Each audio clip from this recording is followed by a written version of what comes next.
Capítulo 28 y vamos a leer ahorita el versículo 5 y el versículo 6.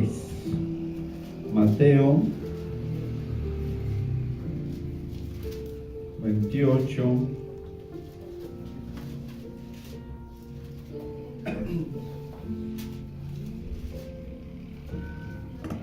la carpeta se llama Domingo de Resurrección, donde viene de diapositivas.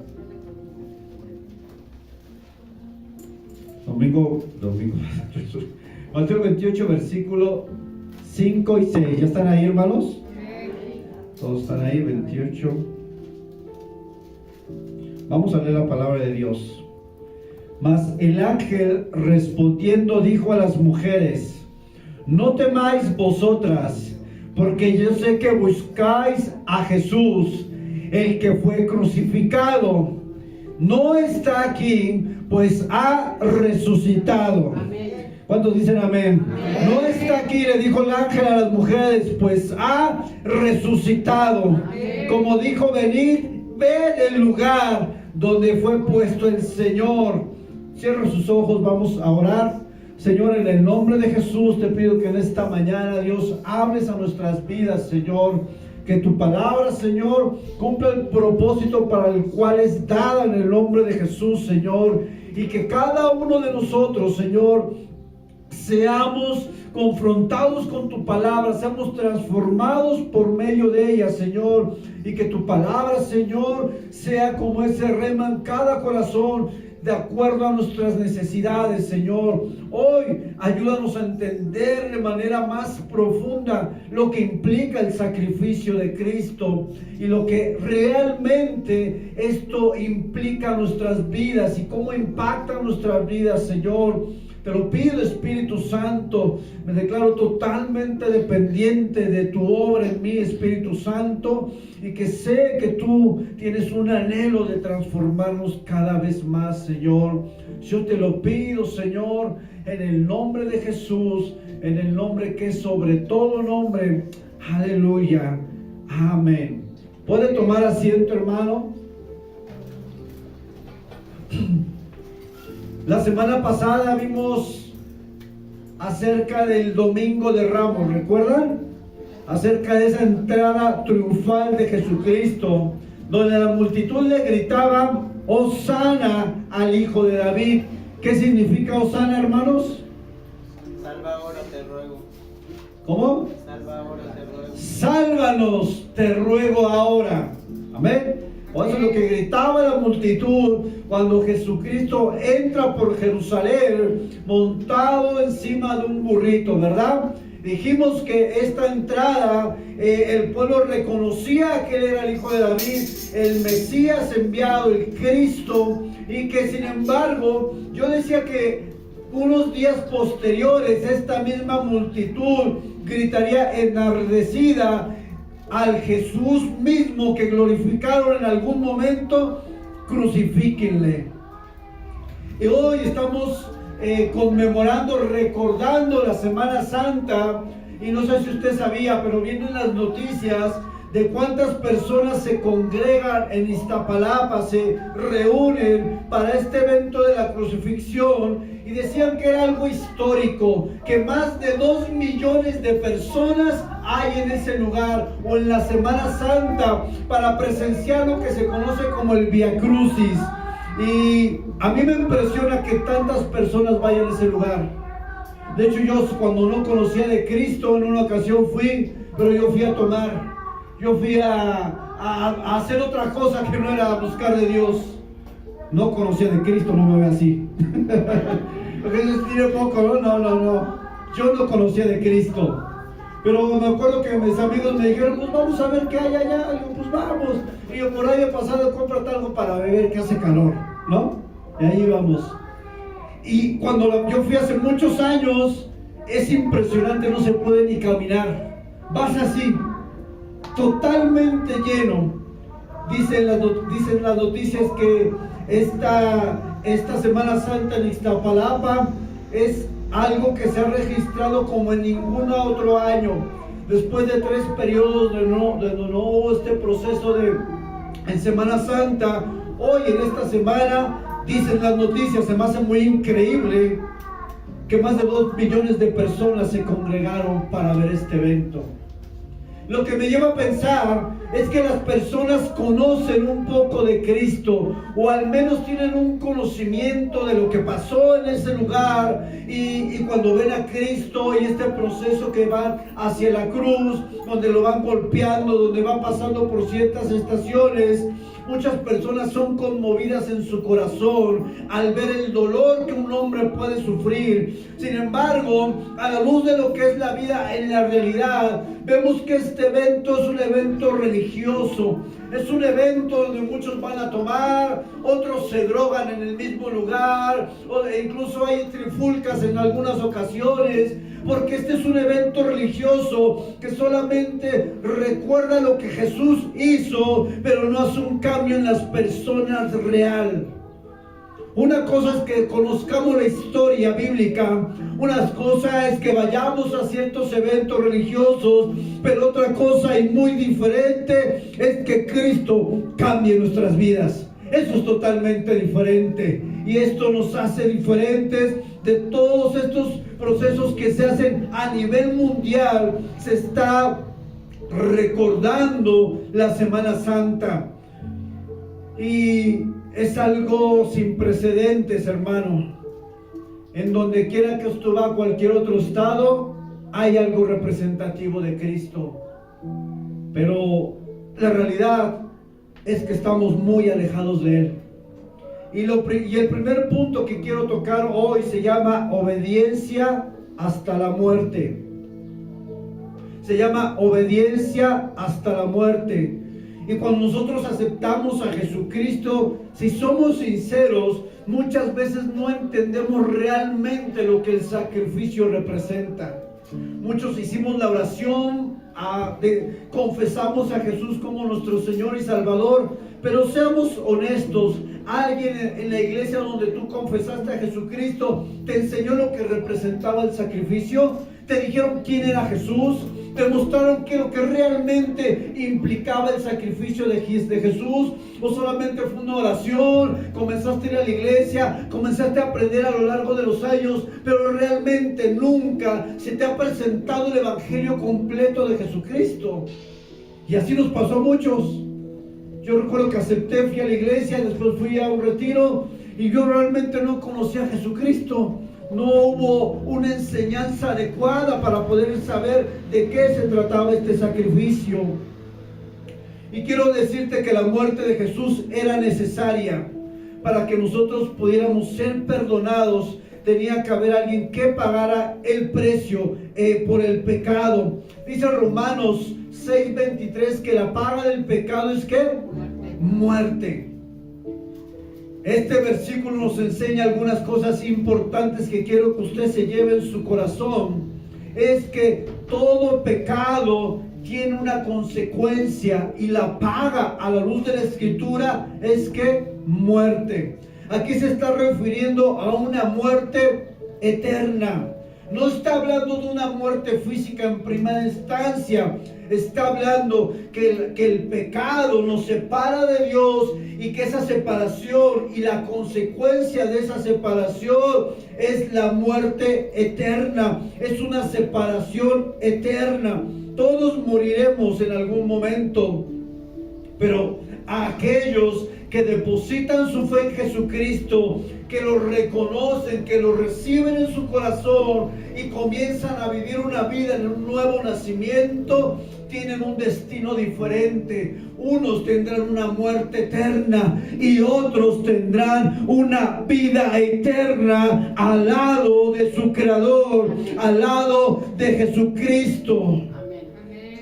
Dice la palabra que Cristo tomó el castigo en sí mismo en nuestro lugar. Al que no conoció pecado, por nosotros lo hizo pecado Dios, para que nosotros fuésemos hecho justicia de Dios en Él, a través de Él. Dice primera de Pedro 2:24, quien llevó Él mismo nuestros pecados en su cuerpo sobre el madero, para que nosotros, estando muertos a los pecados, vivamos a la justicia y por cuya herida fuiste sanados. ¿Qué es lo que nos enseña la palabra? Que Jesús fue a la cruz para morir por nosotros. Esto es lo que se conoce como la expiación o muerte sustitutiva. Es decir, la cruz era el lugar donde tú y yo teníamos que ir, pero en ese intercambio glorioso, Jesús viene a esta tierra, se encarna en un ser humano y viene a cumplir la misión más difícil que alguien ha enfrentado en la humanidad, y era ir a la cruz para tomar nuestro lugar. ¿Entiende eso, hermano? Que usted y yo éramos los que merecíamos estar en esa cruz. ¿Y qué él dijo? Jesús dijo, no va a ir. No va a ir Leo. No va a ir Dani. Voy a ir yo. Yo por él. Es como si usted estuviera condenado a muerte en una silla eléctrica, o a punto de ser colgado, a punto de morir, y dijera otro que se levanta y, hey, no lo maten a él, yo voy por él. Oye, pero tú no lo conoces, esta persona es un desgraciado. No, yo voy por él. Oye, pero tú no sabes su pasado, no sabes lo que ha hecho. No, te estoy diciendo que yo voy por él, yo tomo su lugar, yo muero por él. Eso es lo que Cristo hizo por nosotros, por mí y por ti.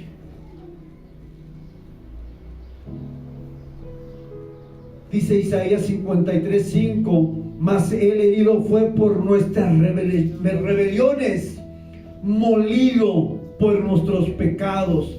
¿Sabe que esta palabra molido es una palabra que se usa para cuando tú trituras algo? Y dice la Escritura que él fue molido por nosotros. Dice Isaías 53 que su rostro fue totalmente desfigurado.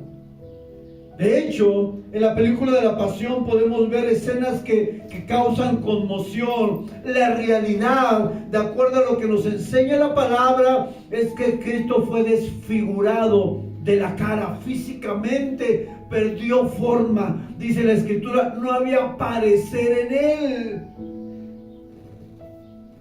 Cuando lo fueron a arrestar, lo escupieron, le dieron puñetazos. Y me encanta lo que Jesucristo le dice a Pedro cuando él fue arrestado, cuando fue traicionado por Judas. Dice la Escritura que él saca su espada, ¿verdad? Y aparece el primer mocha orejas, ¿no? ¡Pum! Y dice Cristo, no, espérate, no sabes. Eso lo dice en Mateo. No sabes que yo tengo a la disposición, y si yo le pido a mi Padre, podría mandar 12 legiones de ángeles. ¿Sabe a cuánto equivalía una legión? A 6,000 soldados romanos. ¿Cuántos 12 legiones? Échale 6 por 10. Imagine esto, hermano. Jesucristo tenía a disposición más de 72,000 ángeles para bajar a esta tierra y acabar con todo absolutamente. Dice la Escritura que un ángel mató a millones. Un ángel. Imagínate, le está diciendo Jesús a Pedro, a ver, Pedro, yo voy por mi voluntad, Pedro. Yo estoy dando mi vida por la humanidad. Tú no necesitas sacar tu espada y comenzar a matar a soldados, porque si yo quiero en este momento, le digo a mi Padre y mandaría 12 legiones de ángeles. Hubieran acabado con la tierra, hermanos. ¿Por qué no lo hizo Jesús?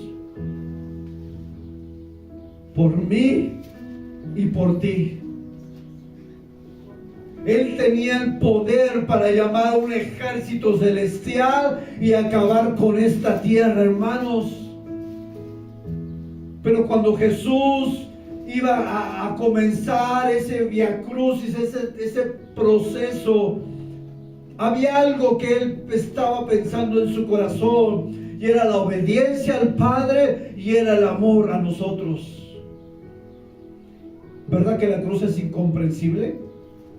Nuestra mente no da para entender lo que Jesús hizo en la cruz. Por eso el Padre en Filipenses capítulo 2 le dice que la obediencia lo llevó a la muerte, y por eso el Padre le dio un nombre que es sobre todo nombre. Dice: haya pues en vosotros este sentir que hubo también en Cristo Jesús, el cual, siendo en forma de Dios, no estimó el ser igual a Dios como cosa que aferrarse, sino que se despojó a sí mismo, tomando forma de siervo, hecho semejante a los hombres, y estando en la condición de hombre, se humilló a sí mismo, haciéndose obediente hasta la muerte, y muerte de cruz. Por lo cual, es decir, después de todo lo que Jesús hace, viene un resultado. Por lo cual Dios también le exaltó hasta lo sumo y le dio un nombre que es sobre todo nombre, para que en el nombre de Jesús se doble toda rodilla de los que están en los cielos y en la tierra y debajo de la tierra, y toda lengua confiese que Jesucristo es el Señor, para gloria de Dios Padre. Se le dio un nombre que es sobre todo nombre. La obediencia a su Padre lo llevó a la cruz, a la muerte más terrible en esos tiempos. Piensa en esto un momento. Dice la Escritura que Jesucristo se despojó a sí mismo. La palabra en original significa se vació, se despojó por amor. Un amor que muchas veces nosotros no lo retribuimos de la manera correcta. Un amor que muchas veces nosotros no correspondemos de la misma manera. Y en la cena de la cruz nos encontramos con un grupo de soldados en esta travesía que Jesús enfrenta debajo de la cruz. En Mateo 27:35 dice: cuando lo vieron crucificado, repartieron entre sí sus vestidos, echando suertes para que se cumpliese lo dicho por el profeta: partieron entre sí mis vestidos, y sobre mí ropa echaron suertes. ¿Qué es lo que estaba pasando ahí? Mientras el acontecimiento más grande de la galaxia, de la humanidad, estaba sucediendo, había 4 soldados. Regularmente ponían 4 soldados romanos que al final de que la persona que moría podían echar suertes por los vestidos, las sandalias de esa persona. Y eso no fue diferente con Jesús. Había algunos soldados debajo de la cruz, después de que él había muerto, echando suertes por sus ropas. De acuerdo a la costumbre romana, aproximadamente 4 soldados cuidaban esa ejecución, de tal forma que les era permitido que al final de la ejecución repartieran las ropas del crucificado. Este segundo punto le he titulado: cerca de la cruz, lejos de Cristo. Hombres debajo de la cruz, presenciando el acontecimiento más trascendental que la humanidad va a presenciar. Pero ellos estaban ahí y estaban lejos. Hoy me temo que esta escena que pasó hace más de 2000 años sigue sucediendo.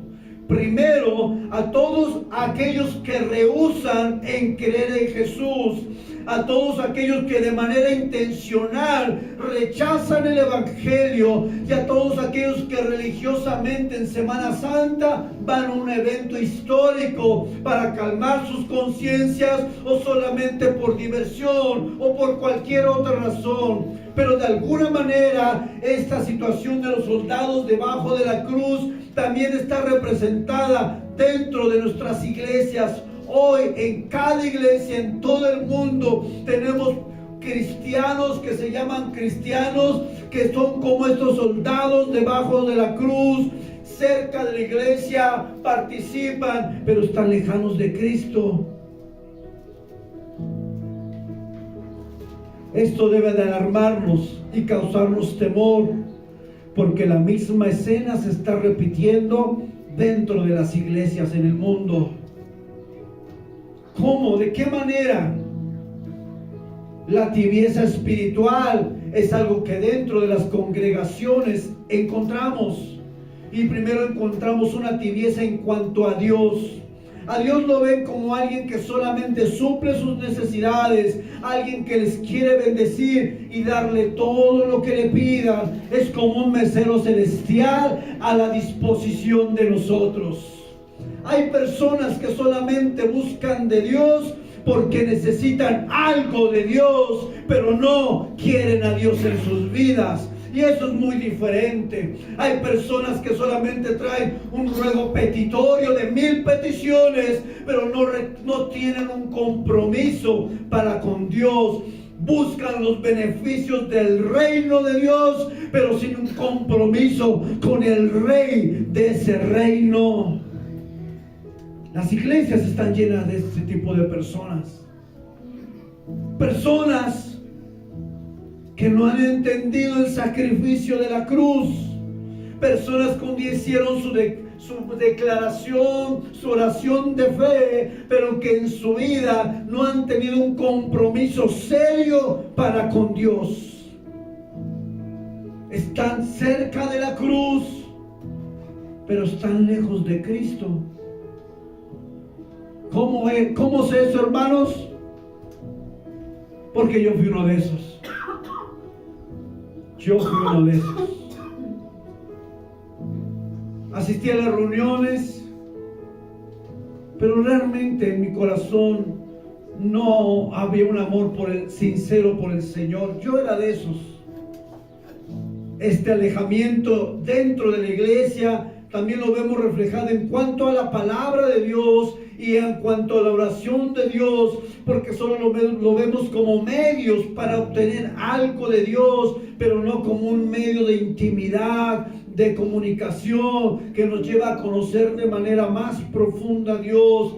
La oración es un medio por el cual podemos presentar nuestras peticiones. Eso es cierto, eso lo dice Filipenses. Sin embargo, la oración también es un medio por el cual podemos conocer más a Dios. Dejemos de ver la oración solamente como un medio, un canal de petición, y comencemos a ver la oración como un medio para conocer a nuestro Creador. La oración no solamente es para pedir. La oración es para decirle te amo, para decirle quiero más de ti, para decirle te quiero conocer, Señor. Este alejamiento dentro de la iglesia también lo vemos en cuanto a la iglesia. No hay un deseo por servir a los demás. Hay una tendencia a buscar ser servido, pero no servir. Hay una tendencia al individualismo, a decir yo no necesito a nadie de mis hermanos, yo y Dios. ¿Es correcto decir eso a la luz de la Escritura? Que tú solamente necesitas estar conectado a Dios, cuando todo el Nuevo Testamento, la Escritura nos enseña que somos un cuerpo unido orgánicamente y que estamos unidos a otros, y que la Biblia nos enseña alentaos unos a otros, exhortaos unos a otros, animaos unos a otros. La iglesia es un cuerpo viviente donde todos estamos unidos en una familia.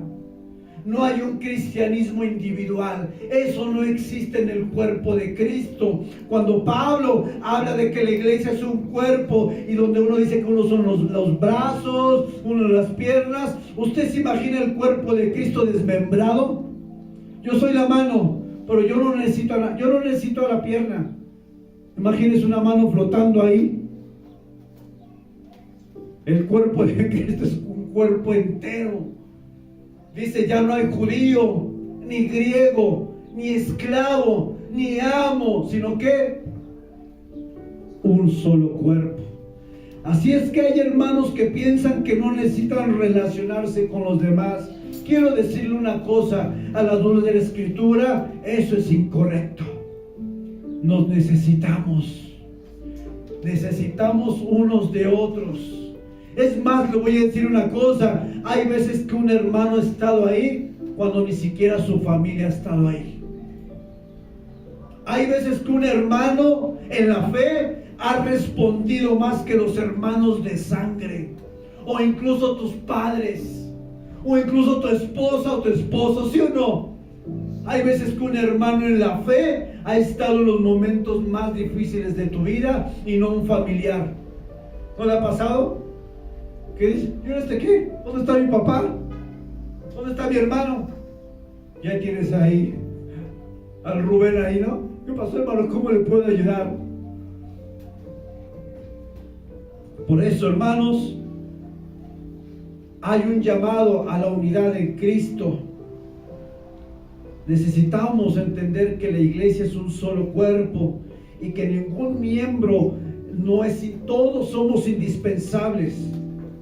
Pero también cuando hablamos de los soldados debajo de la cruz, cerca de la cruz y lejos de Cristo, hablamos que el amor del cristiano y la pasión que se profesaba al comienzo de su caminar con Cristo se ha enfriado, ha menguado tu búsqueda, ha menguado tu pasión. Ahora hemos sustituido la búsqueda de Dios por 1000 actividades que tal vez no son malas en sí, pero que de alguna manera suplen y desplazan lo que antes para ti era una prioridad, ahora es un complemento. El amor que tú tenías para con Dios ha dejado de ser el mismo.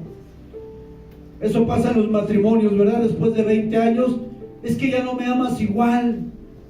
¿Cómo lo sé? Porque antes me abrías la puerta, ¿no? Me decías mi amor, negrito, morenita. Y yo, ¡órale, pásale ya!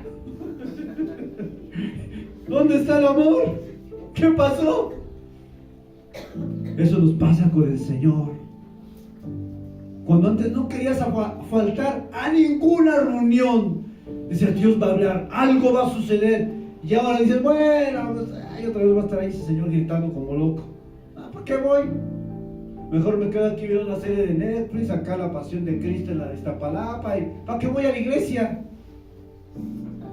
¿No? Ahí acostadito en tu cama hasta te echas un coyote y te vuelves a despertar. Ya lo van a crucificar. ¿No? ¿Qué pasó con nosotros? La pasión con Cristo, ese anhelo ferviente. Por eso Cristo le reclama a la iglesia de Éfeso. En la traducción lenguaje actual dice: sin embargo, hay algo que no me gusta de ti, y es que ya no me amas tanto como me amabas cuando te hiciste cristiano. Por eso acuérdate de cómo eras antes y vuelve a obedecer a Dios. Jesús le está diciendo a la iglesia de Éfeso: cuando te convertiste a Cristo eras diferente. Les predicabas, buscabas, servías, había la manera de hacer algo para Dios, pero cambiaste, ya no eres el mismo. ¿Qué te pasó? Jesucristo le reclama a la iglesia de Éfeso esto.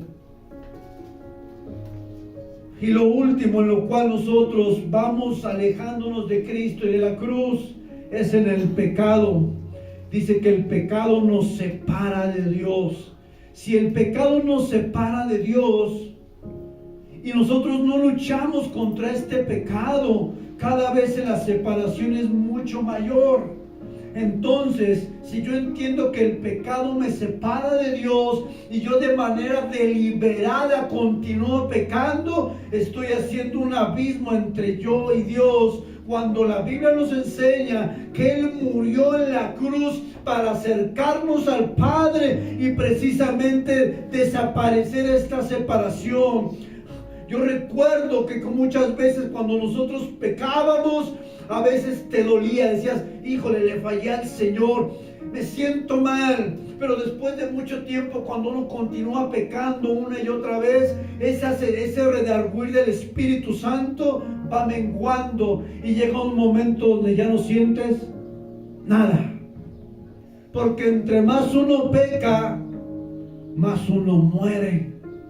Y llega el momento donde al principio te sentías mal y decías, no, Dios, te estoy fallando, mentí. Engañé al de la tienda, me quedé con 20 pesos de cambio. Y regresabas, ¿no? Y decías, discúlpeme, es que aquí está lo que se me quedó. Me dio de cambio de más. ¿Por qué? Porque te redarguía el Espíritu Santo. Pero después de mucho tiempo de estar pecando una y otra vez, ¿qué creen? Que uno apaga ese redarguir y ya no te importa. ¿No le ha pasado? A mí me ha pasado. Entre más uno se sumerge en el pecado, más insensibles somos a la presencia de Dios y a la voz del Espíritu Santo que nos dice, hey, estás obrando mal. Cuando yo vine a Cristo, tenía un saldo pendiente en mi corazón de perdonar a alguien que me había hecho cosas malas. Recuerdo que tardé como un año y el Señor constantemente a través de la palabra me decía, perdona, perdona. Y yo, que no, pero que no quiero. Uno se resiste, ¿verdad? Pero después de un año ya no pude aguantar, mi corazón sentía que iba a explotar. Y un día llegué a casa y hablé con mi padre, le digo, padre, mira, quiero hablar contigo. Y yo le pedí perdón. Qué curioso es que cuando hay un agresor, el agresor jamás se acercará a pedir perdón. Pero el que conoce a Cristo y ha nacido de nuevo y tiene al Espíritu Santo en su corazón y a Cristo morando en su interior, es movido a pedir perdón a alguien que le lastimó. Eso es una locura, hermanos. Pero ahí voy. ¿Pero por qué? Porque yo te lo digo, me dice el Señor. Bueno, Señor, tardé un año en ese proceso y al final cuando hablé con mi padre y le pedí perdón, fue como si me hubieran quitado una bolsa, una mochila como con 100 kilos que traía encima. ¿Sabe? La falta de perdón es como si trajeras una tonelada encima. No puedes avanzar en la vida. No puedes caminar. No puedes correr en el propósito de Dios. Porque es algo que tienes cargando, de lo cual ya debimos haber entregado al Señor. Y eso pasa con muchas cosas que nos estorban en nuestra relación con Cristo. La imagen de los soldados representa esta cercanía a la cruz, pero esta lejanía a la persona de Cristo. Pero me encanta porque en la historia aparece un centurión romano, un centurión que presencia el sacrificio. Y que este centurión hace una declaración tan poderosa que ni los mismos líderes religiosos lo pudieron hacer en su momento. Eso viene en Marcos 15, 39. Por un lado vemos a los soldados echando suertes por las sandalias de Cristo, por la túnica de Cristo, y por el otro lado vemos una escena totalmente diferente que viene en Marcos 15, 39. Y el centurión que estaba frente a él, a Cristo, viendo después de clamar que había expirado, así dijo: verdaderamente este era el Hijo de Dios. El centurión reconoce que el hombre colgado en ese madero era el Hijo de Cristo. Aunque las multitudes gritaban: bájate, si tú eres el Mesías, bájate, si tú eres el Mesías, libérate de ese dolor. Pero no se liberó por amor, y los judíos y los líderes religiosos lo escarnecían, los soldados lo golpeaban. Pero hubo un centurión romano que pudo reconocer que el hombre colgado en el madero era el Hijo de Dios. Y que si este hombre no lo hubiera reconocido, las mismas piedras hubieran hablado, porque alguien tenía que reconocer que el hombre en el madero era Jesucristo, el Rey de Reyes, el Señor de Señores, el Salvador y mi Señor. Alguien tenía que reconocer que el que estaba en ese madero verdaderamente era el Cristo. Muchos religiosos ahí, fariseos, saduceos, una muchedumbre, sin poder darse cuenta que el que estaba en el madero era el Hijo de Dios. Un grupo de soldados a los pies buscando qué tomaban de Cristo, pero por el otro lado un hombre que reconoció que ese hombre en la cruz verdaderamente era el Hijo de Dios. Y aquí hay de dos: o somos como los soldados debajo de la cruz buscando a ver qué nos da Dios, o somos como el centurión reconociendo que Él era el Hijo de Dios. No hay de dos sopas. No hay un cristianismo intermedio, hermanos. No existe en la Biblia un cristianismo en un punto medio. O estamos con Cristo o no estamos. Jesucristo no fue a la cruz para traer un evangelio a la mitad. Jesucristo no dio todo en la cruz para traer un cambio a la mitad. Jesucristo vino a la cruz para comenzar una obra en nosotros y para acabarla como una promesa que está sellada con sus palabras. Él dijo en Filipenses 1:6: yo comencé la obra en tu vida, yo comencé un proceso y yo lo voy a terminar. Jesucristo no fue a la cruz para hacer una obra a la mitad o intermedia. Jesucristo fue a la cruz para darnos una nueva vida, una vida eterna y un nuevo nacimiento. No dijo: vas a nacer a la mitad. No hay un cristianismo a la mitad. O estamos con Cristo o estamos sin Cristo, pero no hay algo a la mitad. O somos los soldados echando suertes para ver qué Dios nos puede dar, o somos como el centurión reconociendo que verdaderamente Él era el Hijo de Dios y que había venido para dar su vida y llevar todos nuestros pecados a la cruz.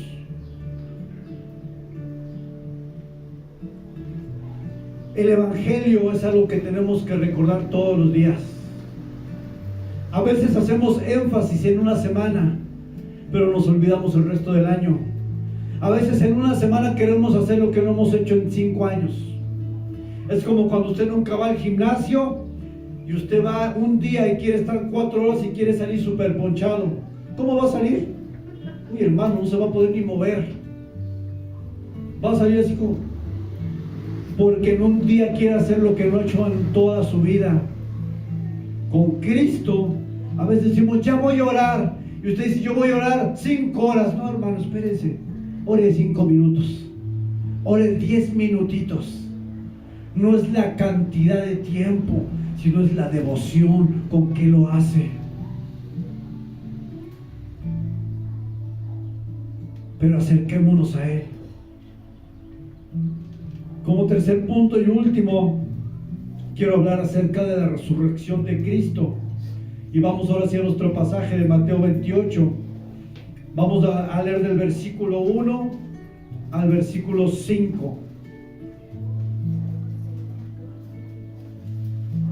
Y hablar de la resurrección, hermanos, es hablar de algo poderoso, pero tal vez también algo incomprensible. Muchas religiones buscan a Dios a su manera, con D minúscula, Dios. Muchos aseguran estar en la verdad. ¿Usted cómo puede decir que usted está en la verdad y no los testigos? ¿Usted cómo puede asegurar con la palabra que usted está en la verdad? ¿Cómo usted le muestra a alguien que lo que usted cree es la verdad? ¿Cómo lo hace? Las religiones en el mundo buscan la verdad y aseguran estar en la verdad, pero hay algo que nos hace a nosotros diferentes de cualquier religión en el mundo. La palabra religión es la palabra religaré, que significa volver a unirse al Creador. Nosotros, hermanos, somos diferentes, y algo que hace diferente nuestra fe es la resurrección de Cristo. Todas las diferentes creencias en el mundo, su Dios o la persona que idolatraban está muerto. El profeta Mahoma está muerto. Buda está muerto. Los líderes religiosos que han surgido de la religión católica están muertos. Pero Jesús resucitó y está vivo y está aquí y está en nosotros. Esto nos hace que seamos diferentes. Jesucristo está vivo. Él resucitó porque la tumba no lo podía contener. Si Jesucristo no hubiera resucitado, hubiera sido un mártir más en la historia. Muchos hombres murieron crucificados. Jesús no fue el único. Lo que hace genuina nuestra fe es la resurrección de Cristo. De hecho, Pablo asegura esto, que si Cristo no hubiera resucitado, nuestra fe y nuestra predicación sería en vano y seríamos hallados como falsos testigos de Dios. Así que la resurrección es lo que sella el plan salvífico de Dios. Cristo dice que Él se pudo haber quedado aquí siguiendo alimentando a los pobres, sanando enfermos, pero eso no era el propósito para el cual Él había venido a esta tierra. ¿Usted sabía eso? ¿Cuál era el propósito de Jesús en esta tierra? Morir. Morir. ¿Él nació para qué? Para morir. ¿Hubiéramos tenido milagros toda la vida? Claro que sí. ¿Hubiéramos estado siempre recibiendo algo de Él? Claro que sí. Pero Él vino a morir. Esa era su misión primordial. Y dice la Biblia que entonces va un grupo de mujeres a buscar el cuerpo. Dice, pasado el día de reposo, al amanecer, versículo 1, del primer día de la semana, vinieron María Magdalena y la otra María a ver el sepulcro. Y hubo un gran terremoto porque un ángel del Señor descendió del cielo y llegando removió la piedra y se sentó sobre ella. Su aspecto era como un relámpago y su vestido blanco como la nieve. Y de miedo de él los guardias temblaron y quedaron como muertos. Mas el ángel respondiendo dijo a las mujeres: no temáis vosotras, porque yo sé que buscáis a Jesús, el que fue crucificado. Él no está aquí, pues él ha resucitado. ¿Ustedes creen que la piedra tenía que ser removida por un ángel? ¿O creen que Jesús pudo haber salido sin que esa piedra se hubiera sido removida? ¿Qué creen ustedes? Dice la Biblia que cuando Jesús había resucitado, iba a ver a los discípulos y por ahí aparece Tomás. Conocen la historia de Tomás en Juan 20:25 y dice: si yo no viera sus manos, la señal de los clavos, y metiere mi dedo en el lugar de los clavos, y metiere mi mano en su costado, no creeré. Y dice que después 8 días estaban reunidos dentro de una casa, estaban reunidos, y con ellos Tomás. Y dice la Biblia que llegó Jesús, estando las puertas cerradas, y se puso en medio de ellos y les dijo: pasa a vosotros. Luego dijo a Tomás: pon aquí tu dedo y mira mis manos, y acerca tu mano y métela en mi costado, y no seas incrédulo sino un creyente. De repente aparece Jesús, las puertas están cerradas y de repente Jesús está dentro con ellos. Eso nos habla que de alguna manera Jesús pasó las puertas sin que fueran abiertas. ¿Creen que la piedra tenía que ser removida para que Él saliera? No. Pero la piedra no fue removida solo para que Jesús saliera. Steve Lawson dice que la piedra fue quitada no para que Jesús saliera, sino para que el mundo entrara. Porque por la tumba vacía, la piedra removida, la cual tenía un sello romano, que aquel que rompiera ese sello se declaraba enemigo del imperio y merecía la muerte. Pero esas pruebas eran pruebas irrefutables de que solamente el poder de Dios pudo haber levantado a Jesús de los muertos. La tumba vacía es una prueba irrefutable de que Jesús está vivo y se levantó de los muertos. Él resucitó. Él resucitó. Las mujeres tenían miedo, tenían gozo, no sabían qué hacer, porque las mujeres presenciaron, y las mujeres fueron las primeras en ser testigos del Evangelio. Jesús vino a redimir a la mujer, porque la mujer en ese tiempo era menospreciada, no tenía valor, pero Jesús vino a darle un lugar especial a la mujer. Vino a redimirlas, a redimir su dignidad como mujeres. Como mujeres ustedes son especiales delante de Dios. Las mujeres van y le platican a los discípulos y comienza otra parte de la historia. Pero hoy yo quiero que entendamos, hermano, algo, y que lo hagamos de manera gráfica a través de unos videos muy cortos.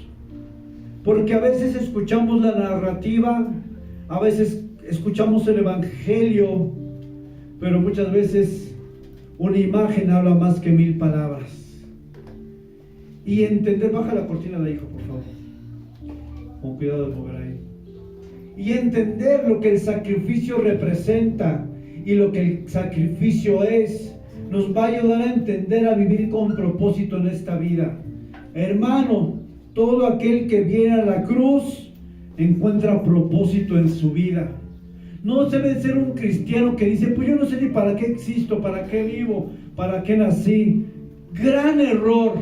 Todo aquel que viene a la cruz encuentra propósito.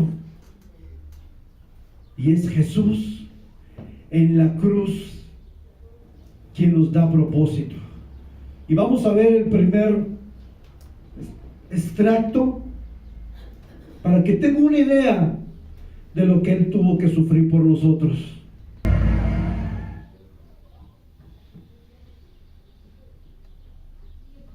¿Por qué no vivir para Cristo? Cuando Él hizo eso.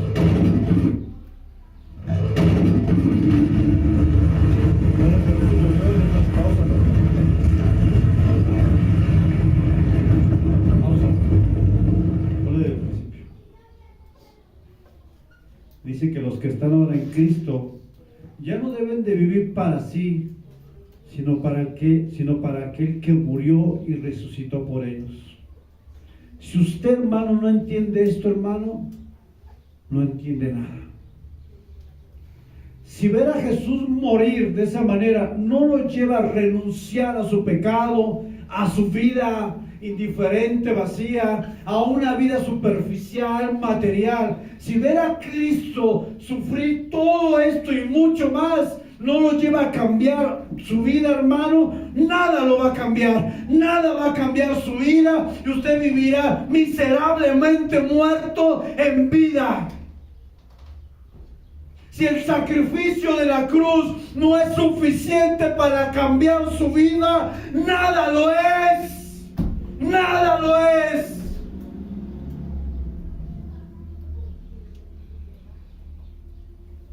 Cada golpe, cada latigazo, cada escupida, cada bofetada fue por ti y fue por mí.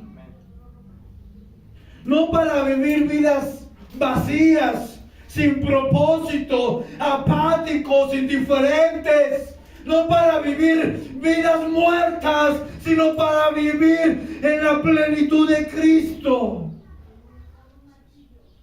Si no estamos viviendo como Cristo enseña, entonces no hemos entendido el sacrificio. no lo hemos comprendido, o el sacrificio no ha sido entendido, no ha sido revelado a tu vida, porque ver esto y entender lo que Él hizo por ti, por mí, nos debe de llevar de manera inmediata a arrepentirnos y a postrarnos delante de la presencia de Cristo.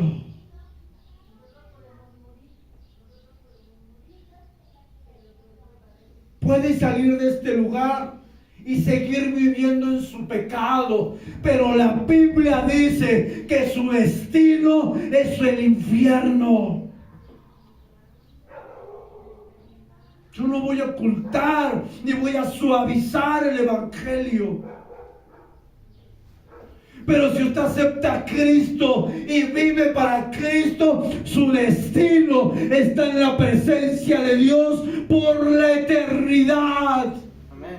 Amén. Gloria a Dios. A veces no se habla la verdad porque la gente se ofende. Pues que se ofenda, pero la verdad es predicada porque la verdad nos hace libres. No la mentira, no suavizarla. Yo no le puedo decir a usted que sin Cristo su vida va a ser la mejor. No puedo, porque va en contra del evangelio de Cristo. Yo tengo que decirle la verdad, porque el día que usted esté delante de la presencia de Dios, se le va a pasar la imagen de que un día alguien le dijo la verdad, y que usted, si la rechaza, sabe cuál es su destino. ¿Sabe cuál es su destino sin Cristo? Si hoy muriera, si mañana muriera, ¿usted sabe dónde va?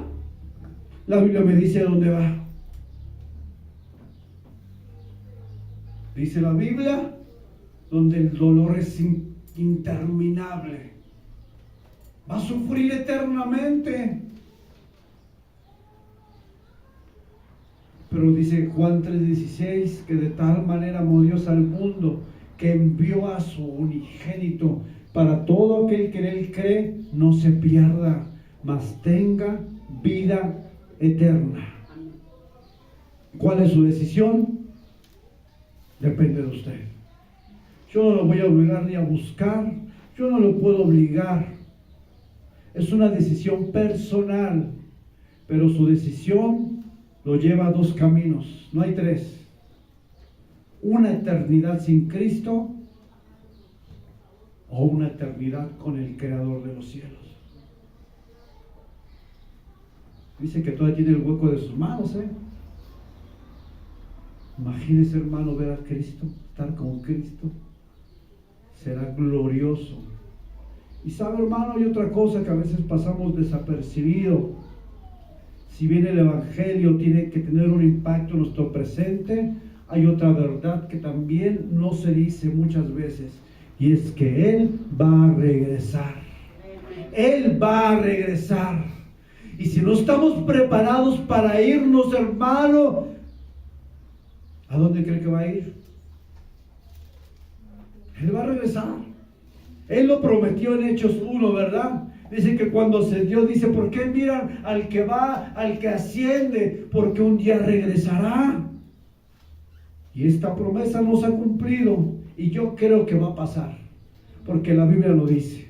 Amén. Él va a regresar. Amén. La muerte no lo pudo detener. La muerte no pudo contener al dador de la vida. La muerte no pudo contener al que el gobierno del mundo y toda la creación está sujeta. La muerte no pudo detener al Hijo de Dios. Y se tuvo que ser levantado para cumplir su palabra. Él vive. Él se levantó, la tumba la dejó vacía y Él está dispuesto a entrar a tu corazón y a tu vida si tú lo permites.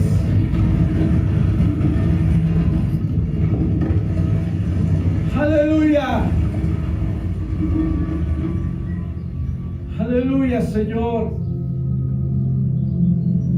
Tú vives, tú reinas. tierra, Señor. Tú te levantaste de entre los muertos para darnos vida eterna, Señor. Oh, en el nombre de Jesús. En el nombre de Jesús.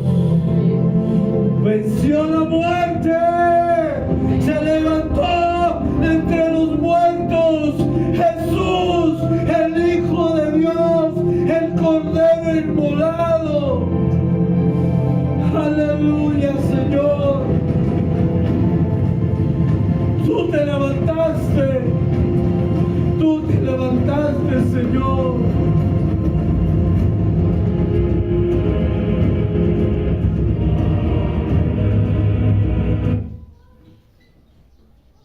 ¿Cuál es tu decisión? ¿Con Cristo o sin Cristo? Yo me voy con Cristo. Tal vez en esta vida vamos a pasar aflicciones, tendremos problemas. Hay muchas situaciones. Pero estar con Cristo es lo mejor que nos va a pasar. Aquí se nos va a acabar el dinero, hermanos. Nuestras casas se van a deshacer. Nuestras cuentas bancarias quedarán en ceros un día, porque son temporales. Todo por cuanto tenemos es temporal en esta tierra, ¿usted sabía? Pero hay algo que Él preparó para la eternidad. Dice, voy a preparar morada para ustedes. Hay un lugar mucho mejor que este lugar. Mejor que los mejores hoteles de lujo de esta tierra. Hay un mejor lugar y es estar en su presencia. Yo voy por Cristo. Le pido que se ponga de pie.